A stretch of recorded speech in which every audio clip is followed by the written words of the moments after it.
everybody, welcome back to the Chaotic Little Book Corner. Today is my top 5 poetry collections. Let's go. The first one is number 5, and this is The Princess Saves Herself in this one. This is by Amanda Lovelace. Now, I really enjoyed this collection, and I think it's one of my favorites of all time. All 5 of these are now favorites of all time, but I think for this one, I'll feel better about it once it stopped being so hyped up, because I think that right now, while it is a fantastic collection to get into if you love the idea of poetry but haven't figured out a collection yet, this is great for that. I think that it had a lot of room that it could have gone a little further in certain spots. I think it could have gone a little more intense in certain spots, and I think that it really had room to grow. So Amanda Lovelace, I will keep my eye on her for sure. Anything she writes, I will pick up, but it definitely has some growing room. This is down at the bottom of the box, and this is by Janarno Lawson, and this is a collection. Again, this is fairy tale-esque. It's got beautiful wood carvings on the side of each poem. It has little wood carvings.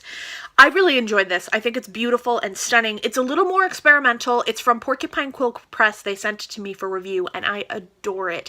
I think that this one, if you are interested in fairy tales and you like poetry, I think that one, The Princess Saves Herself, is a good one to start you into poetry, but if you're already into poetry, this kind of expands where that one left off. This is stunning.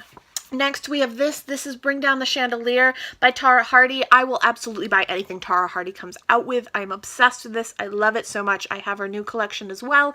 This is a very, very intense collection, though. It is talking about sexual abuse and coming of age and finding out your sexual identity after abuse. It is really beautiful, really wonderful, and I highly recommend it, but go in knowing that it's not going to be a happy story the whole way through. You're going to cry.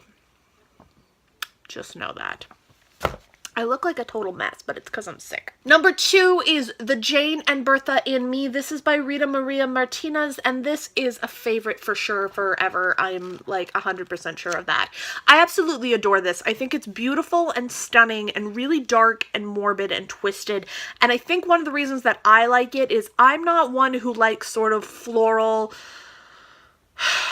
description poetry. I really like point blank in your face poetry.